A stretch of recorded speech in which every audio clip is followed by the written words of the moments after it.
So thanks for showing up for another Strike Mission. So we're doing something a little different this week. I have so many interesting and knowledgeable friends in varied fields and around the world that I just kind of want to bring in some of that knowledge, some of these things and relationships that I get to benefit from just from having conversations over a beer a lot of times. And I always think, like, I wish everybody else could hear what I have access to. And so in that spirit, I have my buddy Randy Kosaki here, who's this man's a scholar. So I get so many questions on social media about different things regarding the ocean and marine life. A lot of questions about Ciguatera, which I've had 5 times. It sucks, don't get it. But I feel like I'm always giving kind of like a low-level bro science explanation to this. So I just want to bring Randy on. I'm really glad he's here. We've been friends for some years now. He's actually the brother of my sister from another Mr. Kimmy Werner, and that's how we met each other. So Randy, thanks for coming here, buddy. Yeah, my pleasure. Thank you so much for having me. Yeah, and so just to give a little background about what you do and your works, your passions. Well, I'm just a local boy. I grew up going to the beach every summer like every kid here with a redneck and a bucket and mastins and snorkel and a boogie board. And I just love diving. I love fishing, spearfishing. So I feel really fortunate because it's like a hobby that's just spiraled out of control and turned into a career. And so, yeah, I'm a marine scientist, but my specialty is coral reef ecology and behavior. So basically, it's all an excuse to go diving is what I'm looking for and get paid for it. It's so funny that you reference those little red nets, those cheap red nets that you could find pretty much anywhere, because that was like my life revolved around those red nets and going to tide pools. And I remember when your net gets torn up from scraping the bottom of tide pools trying to catch fish, right? So the netting kind of rips where it wears, and I would cut the plastic tubing for the aerators and sew it around to give it some life. But those red nets were like, that was my childhood too. Oh, we still do that. I mean, I use monofilament nets now when we're collecting specimens, but I still put vinyl tubing around the edge of it. Uh-huh. But, that's the original catch and release. It's like with a 5-gallon bucket and a red net. Yep. You spend the day at the beach catching fish. You torture them in the bucket till it's time to go home. Then you pour it all out. Yeah. And then the next step is, oh, come on, Dad, I want to keep them. And that leads to a little aquarium and a bigger aquarium and a bigger aquarium. And then next thing you know, my first job right out of college was at the Waikiki Aquarium. Uh-huh. Catching fish, feeding fish, throwing out the dead fish, catching more fish. That's funny because that was my exact trajectory. So it went from the red nets and the 5-gallon buckets and catching fish in tide pools to like, I need some aquariums. And then it turned into like 4 aquariums. And then you catch a octopus and you put it in one and you come out the next day and it's not in the aquarium anymore, and something starts smelling bad in your sock drawer a week later because it crawled out during the night and died somewhere back there, and you got to get rid of the dresser. Not saying that happened to me, but it's a plausible story. Well, most of my colleagues, marine scientists, and many of them, you'd be surprised how many of them grew up in Arkansas, but they got their start in marine science with a home aquarium, freshwater, and then you transfer to saltwater. And so I know the saltwater tropical fish collection industry is sometimes controversial, but on the bright side, it has led to a lot of careers in marine science. And I think you'd be hard-pressed to find people that actually care more about the ocean than the people that pay ridiculous amounts of money to buy little fish to keep in their home aquarium. So, yeah, there are pros and cons to it, but if it's well managed, like I think it is here in Hawaii, it can lead to a lot of good. Mm-hmm. And that's a good segue into, you're an avid fisherman, spear fisherman. I find that there's this concept, mostly outside of conservation things. It's usually kind of like that social media activist kind of concept that like they're two completely different ideas, like catching fish and eating them and conservation. So you're in both of those worlds completely immersed. How do you see them being married? I don't actually see them as contradictory at all. I see them as two sides of the same coin. Mm-hmm. And I live that duality every week. Monday through Friday, I'm trying to save coral reefs. Saturday and Sunday, I'm trying to eat coral reefs. But ultimately, who cares more about coral reefs than the people that use them and the people that take food off of them? Because generally, what's good for fish is good for fishermen. So fishing and conservation, I really see them as two sides of the same coin. And we look at my sister and I. She's a world-class spearfisher, and I'm a conservation biologist who spears fish. But she's a fisher with a very strong conservation ethic. So we literally are two sides of that same coin. We both carry both sides of that same coin. And so I don't see fishing and conservation as contradictory at all. It means sometimes I have to earn a little trust at work, because all the fishermen are kind of looking at me like, oh, he's a tree hugger, he's a fish hugger.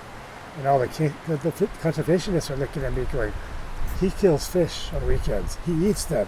And I'm like, yes and yes. But I don't see them as contradictory. I really see doing things for the reef as being good for the reef, but also being good for fishermen. Yeah, I agree 100%. Like, that's my outlook on it. And kind of one of the things I'm passionate about, or at least takes up a lot of my mental bandwidth when I'm driving or just elsewhere in my mind, is how we can better marry those two. Like, how can we get trust, like a logical middle ground, and trust between the scientific aspect and the subsistence and recreational people, because there's so much knowledge on either end. There's this amazing academic and hands-on knowledge, but sometimes it's just academic. But then you have these people who have generational knowledge, and fish being either their main source of food or major source of food or income, they've had a vested interest in paying attention for a really long time, and there's a lot to be learned. And it's just getting these groups together in the middle. I know the people on the bookends probably will never dive in, but it just trying to get people excited to work together. Well, in marketing, they talk about the movable middle. Like there are people that are far to the left and far to the right, and you're never going to change their minds. But there are a lot of rational, reasonable people in between that will listen to reason and will consider ideas, maybe even ideas that they initially don't agree with. And I think that's the group we work with, at least in the fishing community, is most of them, I think, will see that a moderate amount of conservation is what will enable us to keep fishing in perpetuity. At the moment, something like 3% of the world's oceans are protected, which means as a fisherman, I can fish the other 97%. And so I certainly don't see some levels of marine protection as being anti-fishing. I really see them as fishery enhancement tools. It's a way we can keep fishing in perpetuity.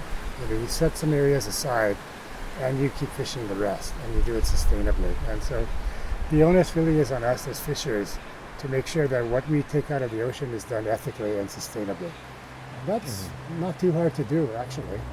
No, not at all. And these issues and this polarization that's happening with every issue right now, it seems to me is what you do. I don't know if it's the right term, but within the group that you seem to fall into is kind of like self-policing. Like, even if it's not illegal, we should be saying like, hey, that's not the right thing to do. You shouldn't be taking that much this time. Or, do you, even though it's not illegal to take that right now, is it the best idea to take that right now? Or even, are you going to hammer the same spot all the time and not rotate them? So like, even when I'm here, I can have, a specific few fish that I want for that spearfishing trip, and I'll purposely not fill my self-imposed quota at one spot. I'll risk it to maybe not get that, but at least get the other fish from a spot that's, a quarter mile further down the coast. And it's just the way that I try to think, to spread out the impact. In a lot of ways, historically, the worst thing that ever happened for fisheries and conservation was the invention of the freezer. Yeah. If we could get people to really not use your freezer, catch what you can eat today and tomorrow, leave the rest in the big freezer, in the ocean. Yeah. Because a fish sitting in your freezer is not doing its job on the reef. It's not eating, it's not spawning, it's not reproducing. If you leave that fish in the ocean instead of your freezer, you can go get it later. Right. And in the meantime, it might have spawned 20 times. That's the next generation. So I encourage my friends, and I try to live this myself, I try to minimize the use of my freezer. It's kind of simple. It's not hard to do, really. And that's another interesting thing is that a lot of fishery rules are made on minimum sizes, but the thing is that the amount of eggs that fish can carry is exponentially greater as they get bigger. So sometimes would it make more sense to protect the largest ones with some species? Yeah, no, absolutely. It actually makes the most sense to protect both. The small ones that haven't spawned yet and the big ones that really are the spawners that replenish your population. It makes it a little more complicated for compliance and enforcement, but it's not that hard. It's like let the small ones go, let the big ones go. It's been used really successfully in places like Oregon, in the Columbia River to manage sturgeon. They have what they call slot limits, where you let the small ones go, you let the big ones go, you take the ones in between. So it makes a lot of biological sense. Yeah, and like you said, just if that's put into code or law or whatever, it makes it very complicated for enforcement. But if we can get people more of that information, people hopefully can just do it on their own. If you think about it, it's actually not a complex idea. It's actually common sense. You let the small ones go, you let the big ones go. And you might get a little blurry on what the exact size limits are, but if you generally try to do that, it'll work. Even if you're not following the letter of the law, you'd be following the spirit of the law. Right. And that's going to also somewhat change depending on species and population density and things like that, your ability to... Would you agree with that? Yeah, well, the tough thing about the kind of fish we catch, coral reef fish, is it's not a single species fishery. It's not like you're managing yellowfin tuna, one species that does one thing and has one set of growth parameters. There's dozens and dozens of different species that you could possibly take, and every one has unique characteristics in terms of how old are they when they start to spawn, how big are they at that age, how big do they get, above what size should you protect them. So it's a little more complicated with the dozens to hundreds of species on a coral reef. Especially with like parrotfish and wrasse, because and even moi, I believe, right? They change sex at a certain size. So that's another aspect to it. It's like once they hit a minimum size, or there's a population density queue where there's no females here, so I got to turn female and start carrying eggs. Like, it's a dynamic environment on the coral reefs, right? So when you're making regulations of that sort, it's good to have science to fall back on for those nitty-gritty details. But if you're just the average fisher, common sense works most of the time. When I was a kid, my measure used to be, if I bring it home and my dad's going to laugh at it, that's too small. I just let it go. And I learned my lesson because when I got my first 3-prong, the first fish I shot was a Moorish idol, a kihi. Yeah. I brought it home and my dad said, "You took it, you eat it." Believe me, I never speared another Moorish idol ever again. It was awful. Yeah, I ate a ton of awful reef fish. Same thing. My father was like, you kill it, you eat it, and he would sit there and just laugh at me trying to figure out how to like clean them too. Like, he's like, no, you got to figure out how to clean it as well. Like, I ate a lot of pole paws when I was a kid, which actually aren't that bad. I ate a lot of trumpet fish when I had my first 3-prong, which also aren't that bad. A lot of tohei, white eels, aren't that bad. But then some like absolutely heinous aquarium fish-esque kind of fish that I was like, okay, I'm never killing another one of those again. Learn my lesson. Yeah, but the really core of responsible, sustainable fishing is just common sense. Is that too small? Do I really need this many? Am I done? Do I have enough for today's dinner? You don't need laws and regulations for that. Like you said, that's self-policing. Yep. Yeah, it's super interesting. So I want to ask you about the rebreather stuff, because that's a whole nother world, man. So you're going down to hundreds of feet on a rebreather into what's called the twilight zone, because only so much sunlight makes it past that amount of ocean. And you're seeing things that I've never seen in the ocean my entire life. Like, I get real FOMO when I think about the rebreather aspect of the ocean experience and all of these amazing events that are happening in that ocean, like not far away from us right now. Like, as the crow flies, probably less than a mile out, there's things and fishes that I probably never seen, and you spend a lot of time there researching. And I believe have you made some discoveries as far as cataloging fish? Yeah, new species of fishes, many new species of limu. But the fact is, coral reefs go down as deep as 500 feet. And coral reef scientists generally don't. Based on regular scuba, most 99% of the research in coral reefs, and this is not just Hawaii, this is worldwide. The large majority of the research in coral reefs has been at comfortable scuba depths, so maybe 20 feet down to 80 or 100 feet, and yet coral reefs go down to 500 feet. So that's kind of the next frontier. And it's not rocket science. We're going to, all of my work is focused in the northwestern Hawaiian Islands. So I'm going somewhere that is so remote that virtually no one ever gets to go there. And then we're going deeper than most divers will ever dive in their lifetimes.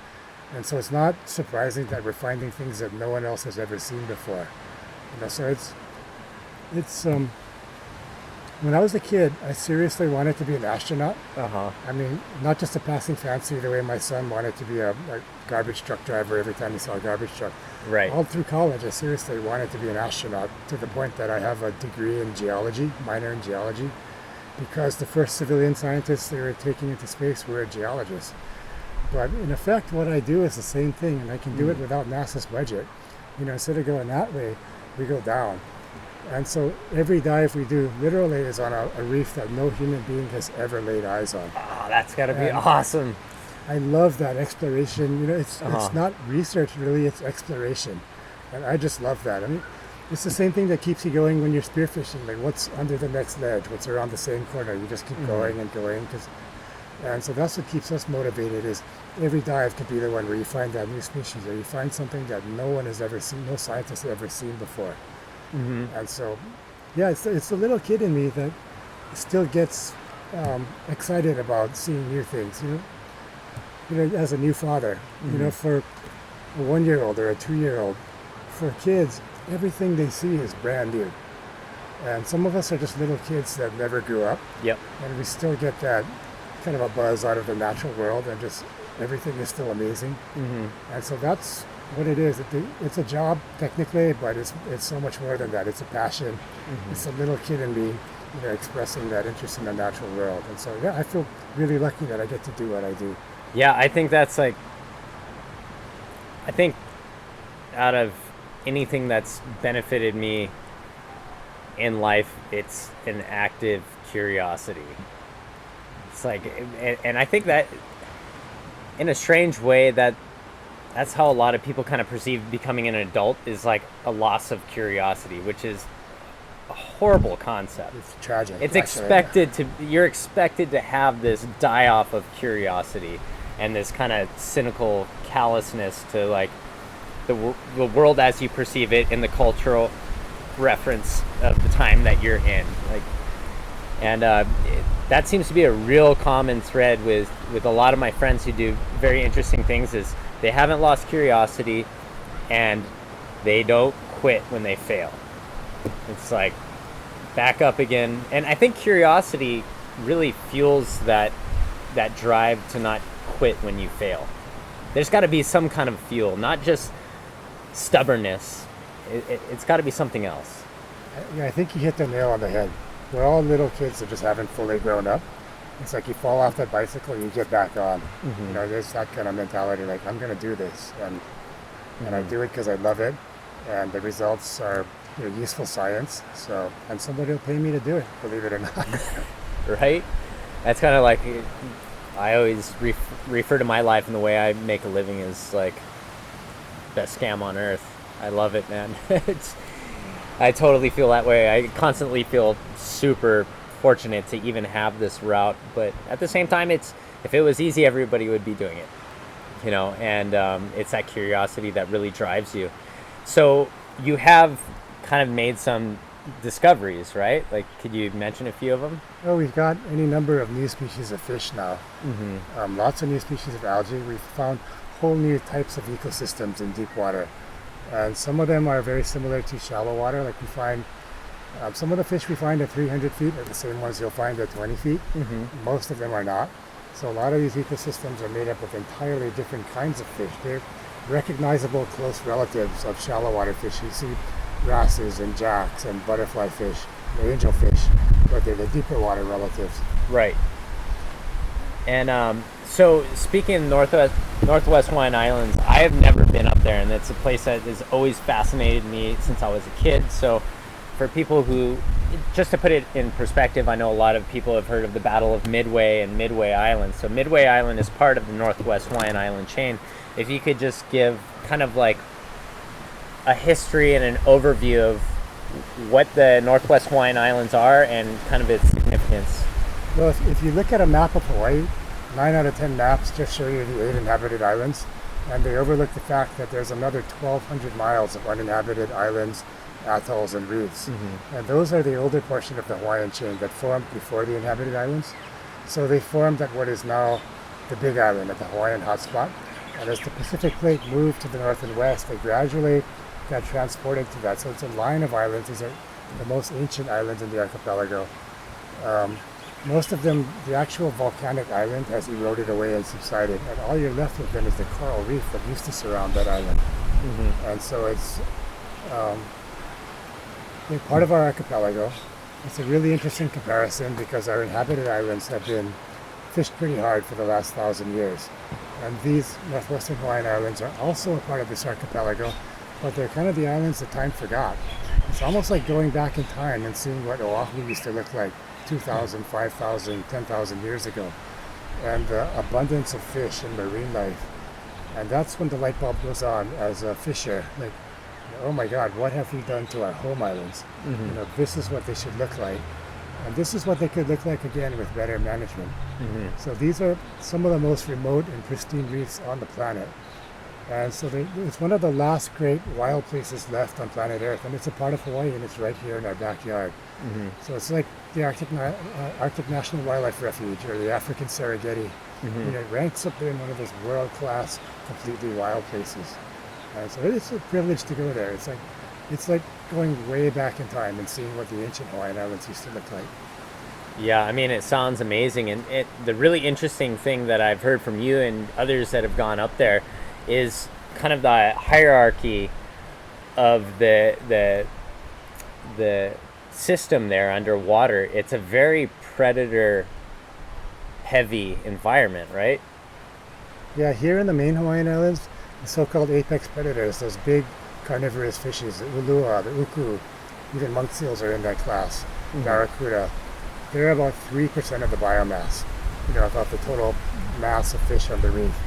In the Northwestern Hawaiian Islands, they're 58% of the biomass. So you have this very predator, top-heavy trophic pyramid. And when you get in the water there, it's a very different feeling because we're closer to the top of the food chain than the bottom. If you jump in the water there, you definitely know I'm not at the top of the food chain here. Yeah, and there's probably very little fear in how those big uluas or giant trevally and sharks approach you because they're not used to seeing people. They're looking at you as like just another big-bodied predator. Yeah, these are 150 pounds, completely wild, meat-eating fishes, and they're absolutely fearless. They've never seen divers before. Their eyeballs are like the size of a soda can, and they're not shy. And so I always have to tell our newbie divers, don't swim around with your hands out like this. Keep them tucked in. Don't wear that bling. Get all that crap off your ears because these are predatory fishes, and maybe not every trip, but many times I've had divers get bitten by ulua. And for the most part, I think it's a curiosity bite. So what we perceive as aggression is just curiosity. Because if I see something I don't recognize, I can go, oh, what is this? And just check it out. If an ulua sees something that he doesn't recognize, without hands, he'll pick it up with his mouth. And so our divers' hands get picked up by ulua's mouths pretty often. And you can tell they're being very, very gentle because if you've looked in an ulua's mouth, they got some pretty serious teeth. I mean, they could do some serious damage if they wanted to. And usually all these divers get is a few scratches and a few puncture marks. So once they grab your hand and realize, oh, this is not something I want to eat, they'll spit it out. Right. I thought it was pretty interesting. In Benga in Fiji, they have kind of like world famous bull shark dives, right?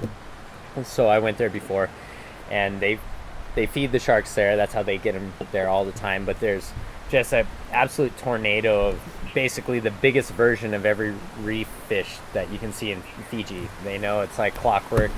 They bring all the fish scraps down, and it's game on. And a lot of the Fijian guys who are the tour kind of operators that are feeding the fish, there's a few guys that are missing a couple of fingers, And I asking them like, yeah, so does it ever get hairy and stuff? And they're like, the uluas, or they call them sanga in Fiji, giant trevally. They're the ones you got to watch out for, because when you're pulling fish out of the barrel to throw it, they're trying to beat everything to it, and they're trying to grab that fish out of your hands, and that's how they lose fingers. Yeah, some of the scariest moments I've had in the northwestern Hawaiian Islands were just collecting fish with the 3-prong for genetics for the University of Hawaii guys. I mean, 3-prong a fish, and the ulua are just on you like flies on dog shit. I mean, the next thing you have to do, right, is pull it off the spear, and that is the most dangerous moment of the day. Like, I would generally have to lie on the bottom with the fish under me, pull it off the spear. Like a kid trying to hide something that they're not supposed to have. Because that's when you're going to lose a finger to an ulua. And the amazing thing too is that, you know, there's also a ton of sharks, Galapagos sharks, gray reef sharks. But when the ulua come in, you'll have a tight circle with 30 or 40 ulua circling you. The sharks stay outside of that. You know, so the ulua really are the bad boys of the reef. Wow. When the ulua get bored and go away, then the sharks come in closer. But as long as the ulua are right around you, even the sharks kind of stay outside of the ulua. That's insane. So it's like a different world, you know, compared with what you see here off Oahu. Hopefully one day get to see it. But okay, so probably a question I've had at least 50 times is about Ciguatera poisoning. So I've had Ciguatera poisoning to varying degrees 5 times before. 2 of the times were highly unpleasant. I wasn't normal for about 6 months. It affected my heartbeat, it affected my nerves and my skin and my eyes and all kinds of strange ways. My joints hurt, I was fatigued, absolute nightmare. I think I'll let you go ahead and explain what Ciguatera actually is. Well, you're way ahead of me. I've had it twice. Yes! As a scientist, the Overachiever. first time I had it, it was really interesting because I've read about it and read about it and read about it. But to actually experience all the symptoms, the first time was really cool. The second time was not cool at all. And I am over it for life. But Ciguatera is actually a nerve toxin. And we get it from the fish, but the fish themselves don't generate it. It's a single-celled algae that grows on the reef. And as fish graze on it, it can build up in their tissues over time. And so the herbivorous fishes, the kole, the monini, are the first ones to ingest it. And oftentimes, like, kole can be kind of hot, so they'll have enough in their body that you'll get sick from eating them. But more often what happens is then the ulua eats the kole. And the ulua, although it doesn't feed on algae, is getting the toxin. And so it builds up the food chain. So statistically, you're most likely to get it from big carnivorous fishes, barracuda. You know, elsewhere in the Pacific, it's those big red snapper, the bull bars. Oh God, yeah. Ulua. Around here in Hawaii, one of the kind of notorious ones is the roy, the introduced peacock grouper. But on any given day, it's Russian roulette because of the way it moves around in the food chain. It's not just the fish that feed on algae that have it. Really, any fish on the reef could have it. Some of them are just more likely to have it than others, and that varies a lot from region to region. And so the best single bit of advice I could give anyone is whatever the local fishers at that spot do, that's what you should do, because they probably know which fish from Rocky Point are likely to be hot or not. Totally, and that's where I have a little trouble telling people, because I've spent so much time in the South Pacific, staying in villages, spearfishing, and this happened. This is a regular occurrence. So say you're in the Tuamotus and you ask, what is safe to eat here? They'll say, in the lagoon, you can eat up to a certain size fish of these particular species. Anything bigger you can't unless you catch it outside of the lagoon. But there's a pass right there, and you're like, man, they travel in and out of the pass. They're like, no.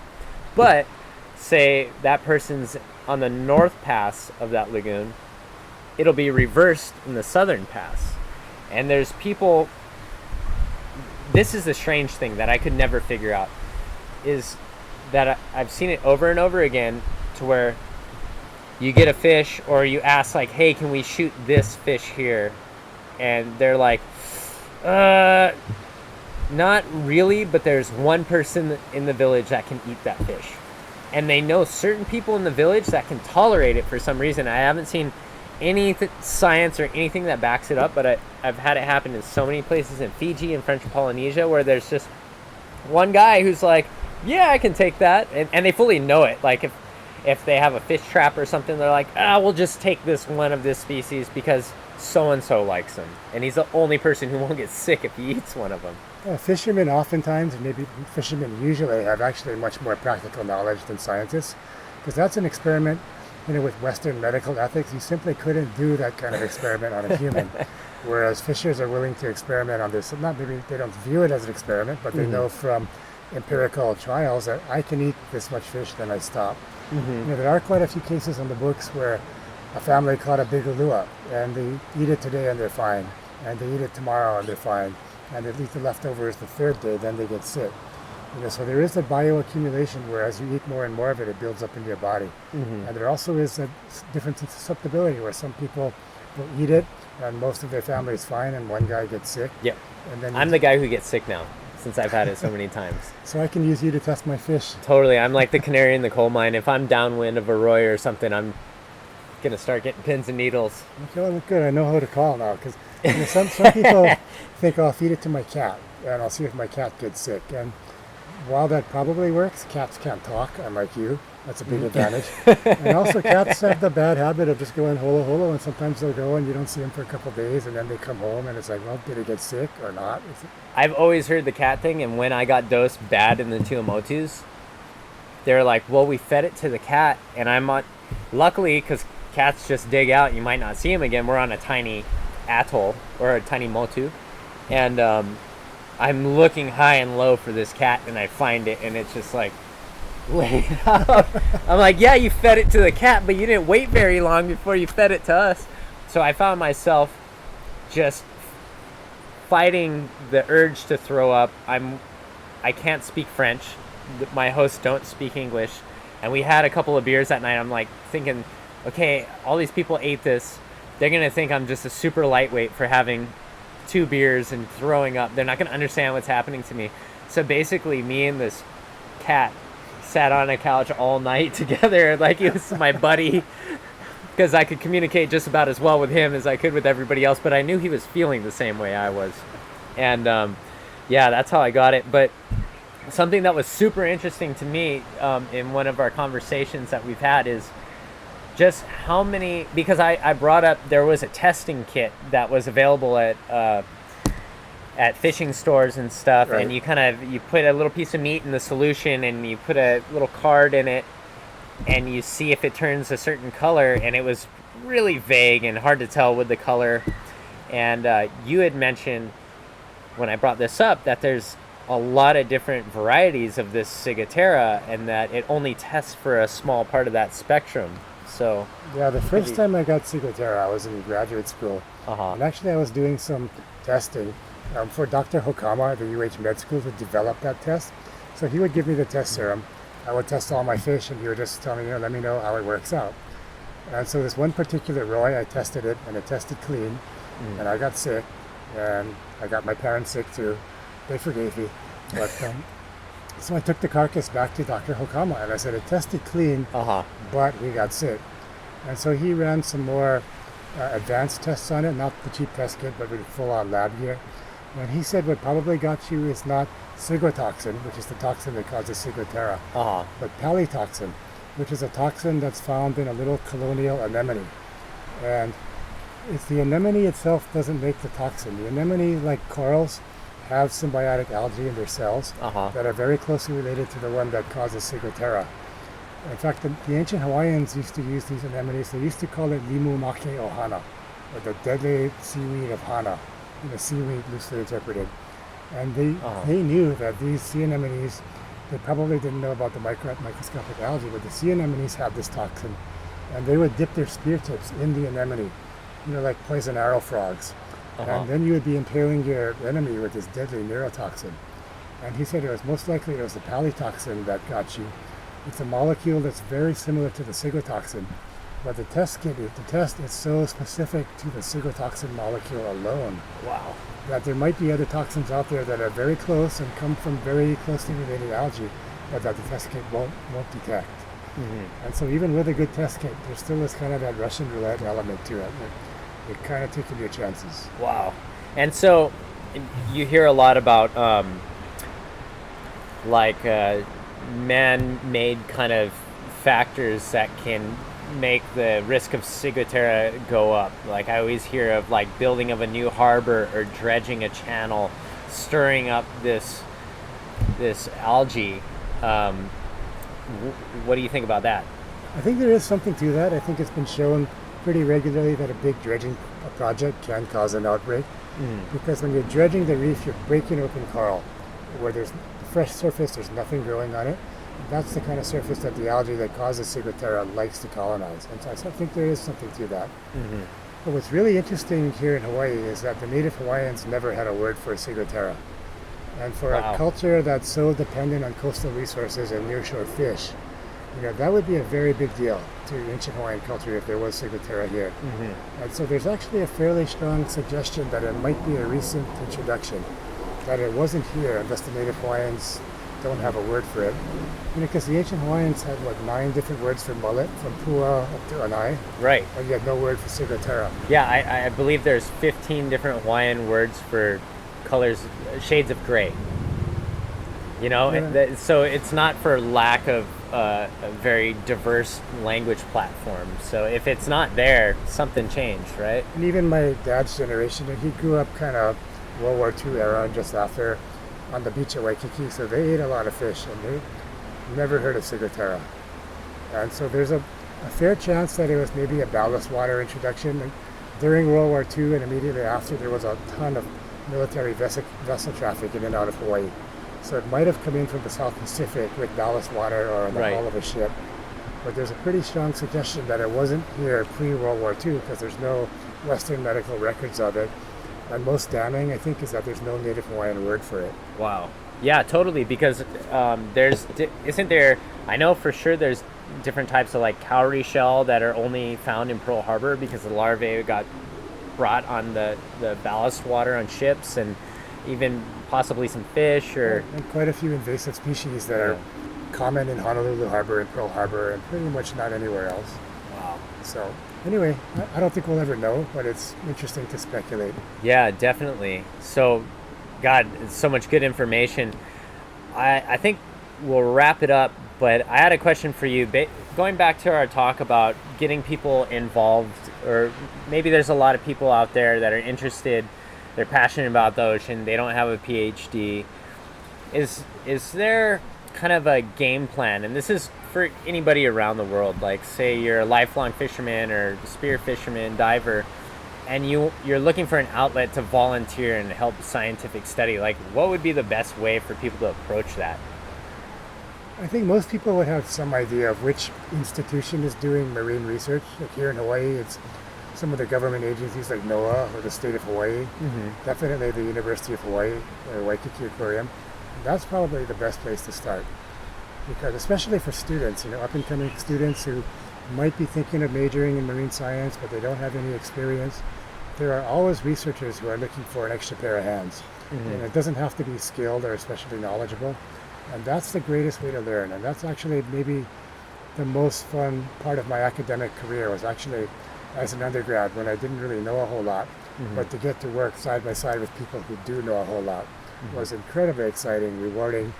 And I'd like to think it was also helpful to science. So the researchers are always looking for people that are willing to help out. Awesome. Good stuff. Well, thanks a lot, Randy. Yeah, really appreciate the time, man.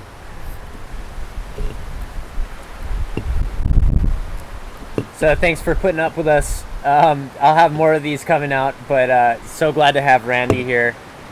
I have so many more questions, but I feel like this is going long already. If you like what's going on here at Strike Missions, subscribe, like, hang out with us. Till next time.